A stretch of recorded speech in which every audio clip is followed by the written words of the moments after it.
G'day folks, welcome to Backyard Legends with Bevo. I'm your host Bevan Jones, where we talk to some absolute legends, from celebrity chefs to superstars of sport and entertainment icons. They tell us about the windows that they broke while playing backyard cricket, to building amazing tree houses and slip and slides as well, and how they relax in their backyards today. So pull up your deck chairs, put your feet up and get ready for some ripping stories. Welcome to Garden Master, the home of quality sheds, celebrating 50 years of Australian-made quality and backyard expertise. We offer a range of products, sheds, aviaries, animal shelters, shade houses and more, all built to last with our 25-year structural guarantee. 5 decades of craftsmanship and passion have created the Garden Master legacy. Join thousands of Australians who trust us for their backyard needs. Visit gardenmaster.net.au today to explore our range and redeem your special anniversary offer. Australian made, Australian quality, Garden Master, the home of quality sheds. Well, what a pleasure it is to have Todd Perry on Backyard Legends with Bevo. Todd is a 6-time ATP champion in the sport of tennis with doubles and a former Australian professional tennis player. Now doing great things with the Todd Perry Tennis Academy, which we'll get onto in a moment. Todd, tell us all where it began with the tennis career, mate. I grew up just loving playing sport, so then took it up playing at Roger Federer Tennis Club. Played matches when I was 5, so was pretty little. There was no low compression balls then, so that was a bit challenging at times, but enjoyed that. And then, yeah, just progressed through that. School, enjoyed playing tennis at school, was in some state teams along the way in the 12 and unders and whatever, and then didn't play as much through school, just in the summer, and then went away as a 20-year-old to Europe and started that way. Unreal. And in terms of your tennis journey, was it through, mum or dad, or through family that you sort of got influenced by? Yeah, mum played at the local club. And then obviously we tagged along, me and my brother tagged along down there, and I just loved it. Wouldn't get off the court. So, and then, when you're a little kid, like, people like to hit with you, right? So that's how I started. And everyone was really generous with their time when I was a kid, and I ate a lot with them at the club. And I remember, and obviously played a lot with my brother as well. And we played all sports together, and was quite competitive, as you can imagine, but we enjoyed it.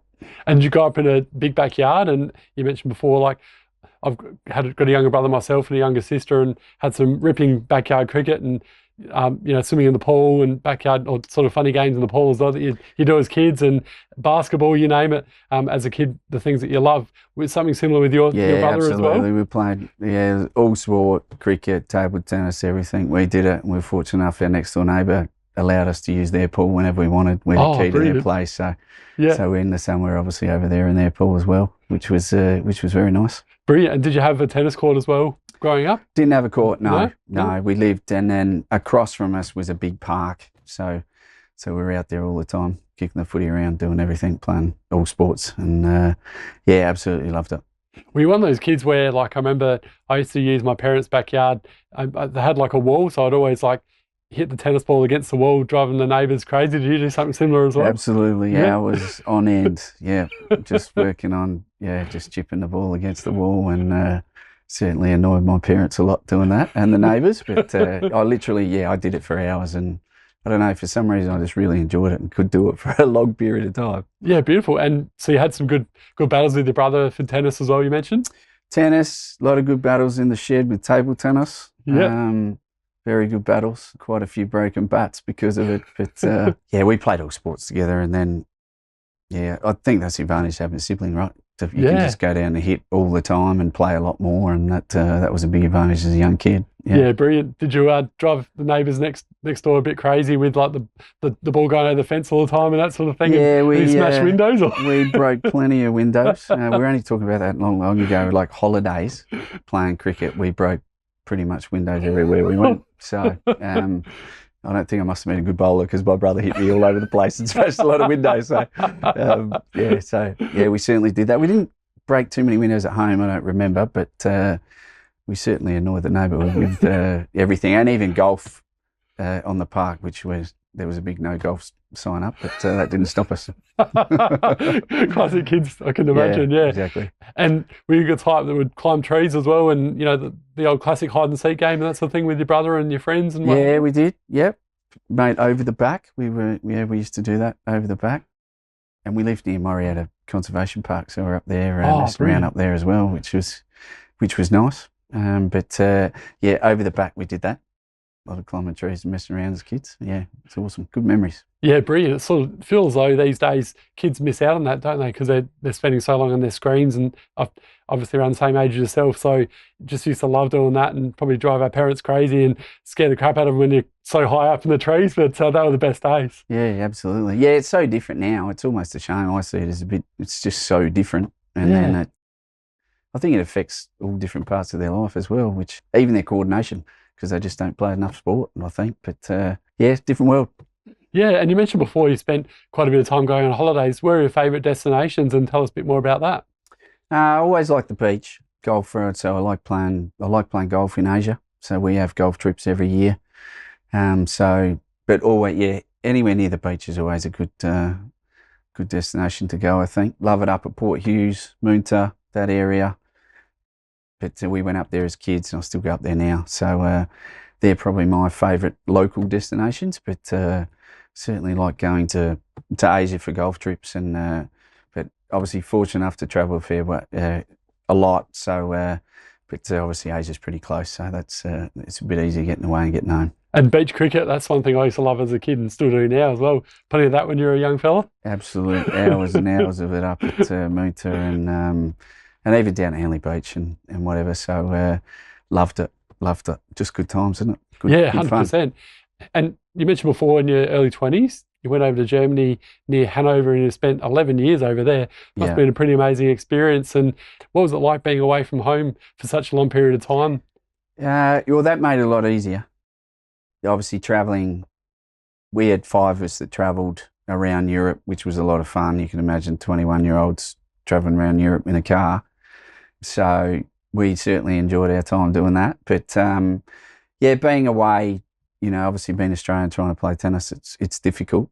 But I got that club spot and I played for them for 11 years. And so we, staying there, it was literally like home away from home. So if I'd go away and play tournaments, and then if I'd lost, I had the luxury of going back there like the Europeans do. And then I could, reset and go to the next tournament. But very fortunate. A family sort of took me in. It was the manager of the team, and his son played in the team, so it was a real family sort of based club. And then they took me in, and it was amazing. Best time of my life.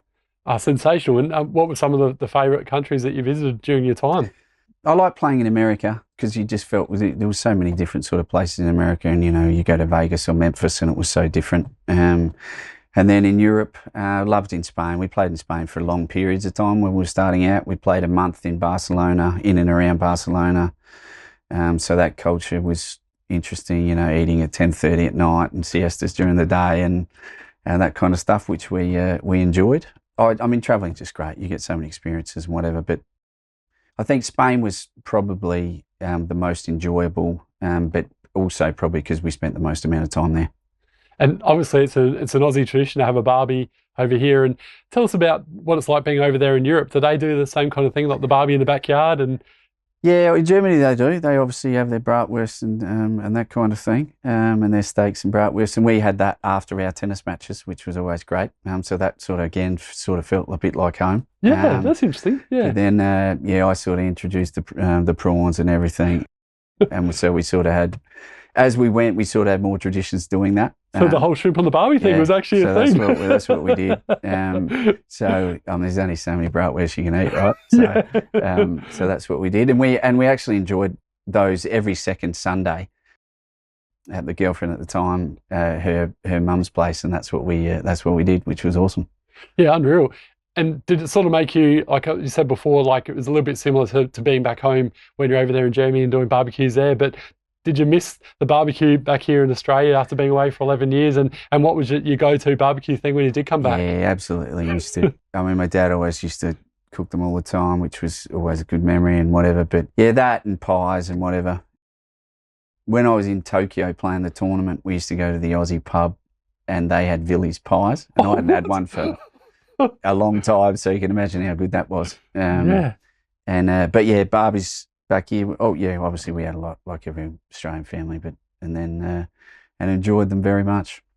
And were you one of those people, like chatted to Grace Brown, a current, or just recently won gold at Paris in the sport of cycling, and she was saying that when she was away from home, especially in Paris, she liked to just have a little bit of a quiet spot where she just wind down and get away from it all. Did you have something like that in Germany as well? Did you like doing that sort of thing where in the backyard you just put your feet up somewhere and maybe lie down in a hammock or something like that? Yeah, well, I lived in a 3-story house, and I had the 2 top stories to myself with the lady I was living with. Down, she was like a grandma down the bottom. She was 80 years old, and I was like a long lost son. So it was amazing. And then up the top in my bedroom, I get to look out over the fields that were at the back of the property. And every time there were storms, I'd sit up there, and that was sort of my go-to full chill, relaxed sort of space. And so. Yeah, that was my place to go to.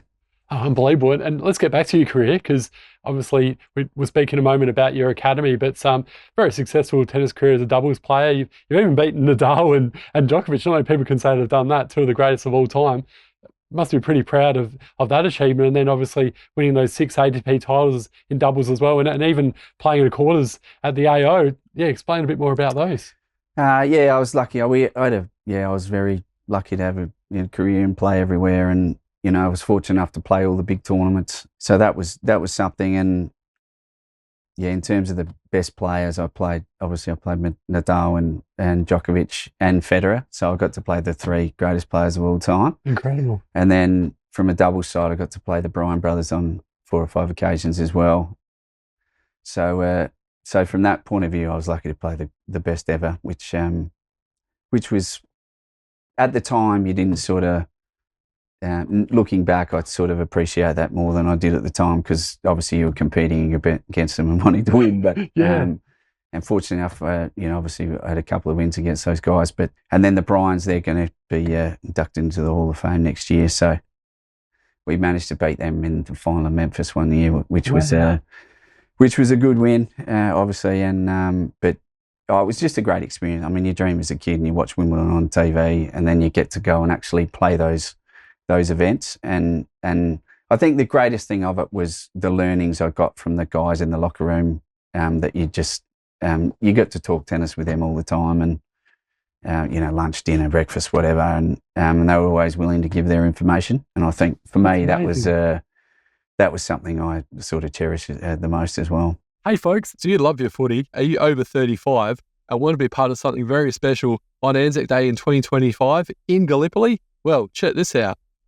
The Slugs plan to play men's and women's games here at this soccer ground, the closest to the Gallipoli battlefields during the 2025 commemorations. The idea to make it spectacular, to fill this entire area with Aussie Anzac pilgrims.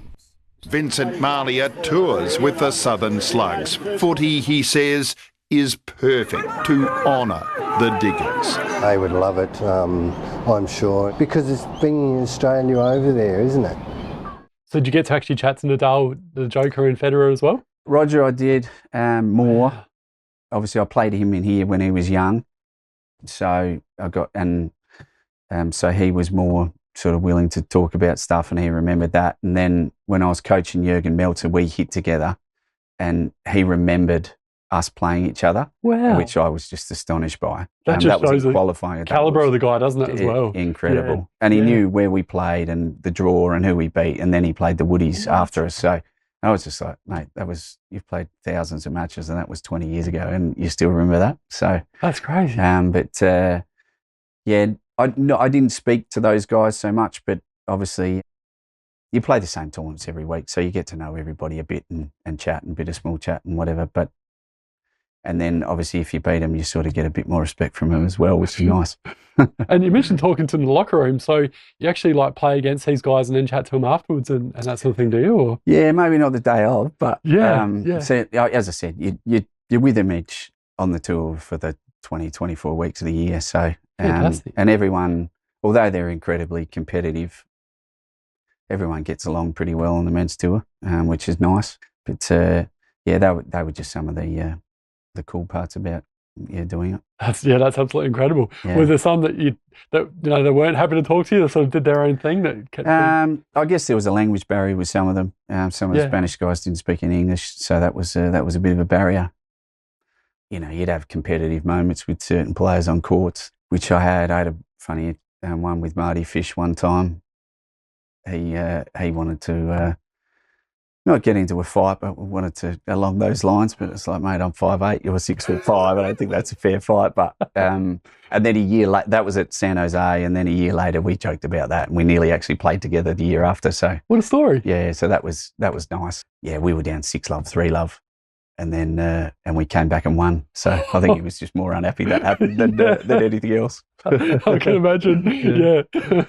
You mentioned obviously you spend long periods of time with the guys that you play against, and obviously play with along the way as well. But was there times where you got to have a chat with them about what their life was like back home? And you mentioned earlier about spending time in Germany and your own sort of quiet periods and chilling out and having barbecues and what have you. Was there a chance to talk to some of the guys like Nadal and whatever about their own lives, or? No, they're on a different level to me. So I don't have a yacht and all that. So, but I mean, you'd ask them about their family and how that was all going. But that's actually something we never really sort of talked about too much. It was such a competitive world that everyone was trying to get an edge. Yeah.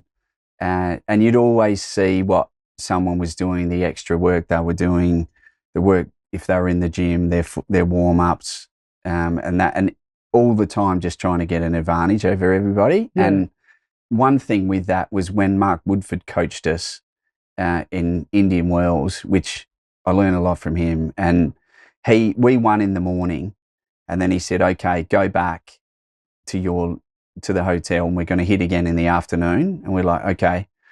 Mark Woodford tells you this, you do it. Yeah, right? yeah. And then he deliberately booked a court where all the courtesy cars left from. So where all the players and all the coaches left from, he deliberately booked that court. Right. So everyone could see us out there doing the extra work. Bit of pressure.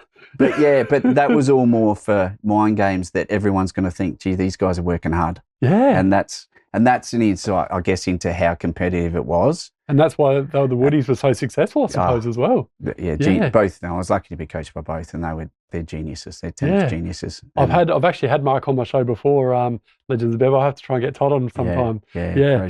They're very different guys and very different ways they did it, but both geniuses in their own right. Yeah. And let's get back to the Australian Open, because like I mentioned before, you're a quarterfinalist for your home tournament. What was that like, playing in front of your home crowd and playing quality tennis against quality opponents? Yeah, I mean, it was amazing. And then back then, the Ross Trevor Tennis Club, pretty much half the club used to come over. So I'd be fossing around trying to get 30, 40 tickets for everyone that came over, which was okay in the early years, but got a bit tougher at the end. But so that was fun. Yeah, obviously I was lucky to play singles, doubles and mix one year, I won that wild card leading into it. So that was a great experience for me to play the singles there as well. But yeah, just playing as an Aussie at the Aussie Open, and then I had a Swedish doubles partner, and I don't know if you remember back then, all the Swedish fans used to come and they would go mental for us. Yeah, and it was Stefan Edberg days. And, So it was so that was awesome as well. So we had just great support, and that was the time of the year you've been home for 6 weeks and you can prepare in the heat and you can do all the work leading in, where the European guys have still got to fly and come and acclimatise, and then they've come from cold winters, so you got a bit of advantage, so you got to make the most of that as well. 100%. Yeah. And you've obviously put a book out recently, back in 2022, and Todd Woodbridge was part of that as well. Tell us more about the book and where the idea came about, Todd. Yeah, so I wrote it just trying to help educate parents around young players' careers. I just feel that there was a stat that came out from Tennis Australia in 2017 that 73% of kids that play tennis tournaments at 10 weren't playing tennis at all at 14. Wow. Which is a very high number. Yeah. And then I could see some stuff happening not only here in Adelaide but around the country in in terms of burnout of kids at a young age. And so I just wanted to try and assist with parents with their that are new to tennis in particular, that sometimes less is more, because they all just think that playing more and going really hard at it as a young age is the only way to do it. And I just wanted to put some education around that, and how to choose your coach, and making sure they get a coach with a lot of international experience, not just Adelaide experience. And obviously now with social media, you can sort of perceive some things that you maybe not as much than before. Yeah. So it was just trying to help with the educational side around that. And it was a bit about my story as well, and learnings through, playing on the tour. But yeah, that was the main reason for writing the book. Yeah, wonderful. And the Todd Perry Tennis Academy, how'd that come about? And we were speaking a little bit earlier, and you're saying you've got over 350 kids at the moment involved with the St. Peter's School, which is just a remarkable achievement. So yeah, congratulations on that. But tell us more about the academy. Yeah, so I started in 2010 at Roger Federer Tennis Club. So we started up there. Obviously still got a big passion for the game, and just wanting to help the kids out as much as we can. Obviously I grew up at that club, so that was nice to go back there and be a part of the club again. And then 18 months after that, I was offered I applied for the head of tennis spot at Saints and got that. And so yeah, that's where I base the academies run out of those two, out of the school and at the club. But yeah, mainly focused in on just getting kids involved in the game and keeping involved in the game. I've coached some good players along the way, but it's more focused in on the school and the club, and building those at the current time, and ensuring they have great experiences with their tennis, and then obviously continuing after they play, they finish with their junior tennis. And what is it you enjoy about the coaching side of it, Todd? Well, I've got a good mix, because I do stuff with the little 5-year-olds and the Hot Shots program, and they're just full of energy and just loving the game, which is great. And then obviously through the red, orange and green, but then obviously the drive team at Saints got a really, really good culture with the school, with the team, and they're a real true team, and just fortunate enough to work with some really, really good kids that fully buy into the school program, and they play as a team, which is, it's an individual sport. So when you can play it in a team, I think that's a real advantage as well. And we've continue them right through until they play until year 12. So that part I enjoy enormously as well. And when did you sort of get to a stage where you thought, yeah, I want to be a coach? And have you had mentors along the way as well? I finished playing in 2009, started 2009, had 18 months off, had a bit of chronic fatigue, and wasn't that well at the time. So, and I needed a break from it all. I was exhausted from travelling for all that period of time. And then, yeah, obviously got my qualifications through Tennis Australia. And then I think my mentors with coaching have been my coaches along the way. Peter Smith has sort of been a big influence as well, with the work that I did with him off the court, and I just love talking tennis with him. He's he's coached every person that could play tennis at a high level in South Australia. He's coached them. So, so I always enjoy talking to him, and he's always up for a chat, old Pete. So and he's just a legend of tennis, I think, not only in South Australia but in tennis. And obviously his stuff with Leighton, and how highly Leighton speaks about him, says it all, I think. But yeah, he's probably been my biggest mentor, I'd say. And you're still playing yourself today as well? No. Enjoy my golf these days a bit more.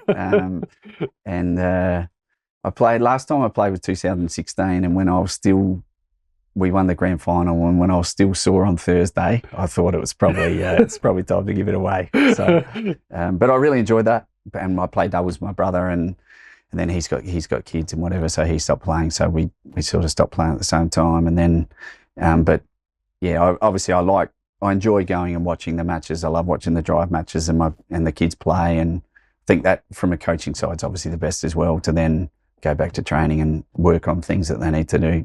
Yeah. To take it to the match court. And what's some of the best golf courses you played on throughout your career or throughout your time? Good question. Probably Jack's Point in Queenstown in New Zealand is probably my favourite course I've played. Red Mountain in Phuket was good. Obviously all the courses in Asia are pretty good, but Red Mountain was particularly good. And Jack's Point's probably the best. Yep. Jack's Point, what made it so special, and what did it look like? Well, I don't know if you've seen postcards of Switzerland and then postcards of Queenstown, but it was like playing exactly in the mountains of that. Wow. With the backdrop and the lakes, and then there was guys parachuting down as well. I'm never usually like that, but I took pictures on the first 6 holes, and then I thought it was getting ridiculous, but I actually took pictures the whole 18. It was that good. Wow. So, and we're going back there in December, so we're going to play it again in December. So I'm looking forward to that. Amazing. And South Australia, what's your favourite courses here? Oh, obviously Kooyonga and Royal Adelaide are, I think, the best 2 courses in my opinion. I like playing at Tanunda. Mount Lofty's a great course. It's a bit of a boutique sort of course. It's a bit smaller, but it's just good. It's close. It's easy to get to. It's in the hills, and you feel like you're away from everything. That's Good setting as well, I can imagine. Great setting. Yeah. But get a cart. Yeah, you don't want to walk. It's really steep. And those courses are fantastic, I think. Toughest opponent and why? Obviously, Bob and Mike were probably the toughest, and why was because we had a good plan to beat them, but it was so hard to actually execute the plan to do it. I used to train with them all the time, or as much as I could, and then fortunate enough they would do that as well. And then once we beat them, then they wouldn't train with me as much. So, and each time that I train with them, I try and pick up something that would really help. But they serve so well, and and they take the middle of the court, and you could return up the line. But to do that was so difficult. And so, yeah, to beat them once on that and execute that day was, they're probably the toughest opponents I played. And then the most fun I had playing was against Gonzalez and Masu, who won the gold medal. We played them on a slow clay court, and it was a little bit of rain, and it was the biggest battle. I think we played for 4 hours. Wow. And I've never dug out so many volleys in my life, and they were just ripping forehands. But fortunately enough, it was heavy, so that they couldn't actually beat us with power. So that was probably the most fun match I played. But yeah, Bob and Mike are probably the toughest opponent I played. Beautiful. And just one final one, Todd. And obviously, as you mentioned before, you spent a number of years on the road traveling with tennis as a professional. At the end of your, I guess, end of the season, what was the thing that you like to do just to put your feet up? You know, like personally, I love going over to Bali and sitting by the pool and reading a book, and you're just letting time just go by and not having to worry about things. Is that something similar to yourself as well? Yeah, absolutely. And obviously when you're away, coming home and just seeing people and spending time with them was really important. And then for me, the most relaxing thing was either the beach or playing golf. And if you could do both of those in the one day, even better, right? And then you could also catch up with people and have dinner down at the beach or play golf during the day. They, for me, were the most important things. And I think when you finish at the end of a year, taking time off and not setting a time to come back is really important, and just come back when you feel like you're motivated and you're ready to start training and your body feels right, rather than setting a certain 2 weeks or whatever. It might take 3, it might take 4, it might only take 10 days, whatever it is. I think that was a really important thing for me. But in amongst that was a lot of golf and a lot of time at the beach. I'm guessing you're a bit of an energizer bunny, whereby you can't really relax much. Oh, I'm good at chilling. I'm good at relaxing and watching the cricket on TV and doing those things. Don't worry about that. But when I was playing, I was on all the time. I was a bit of a tennis nut, so it was hard to switch off during week to week. But yeah, nothing wrong with that at all, mate. Yeah. So, Todd Perry, thanks so much for joining us on Backyard Legends with Bevo and reminiscing about your career and your childhood growing up, mate. I really enjoyed it. Thanks for having me on.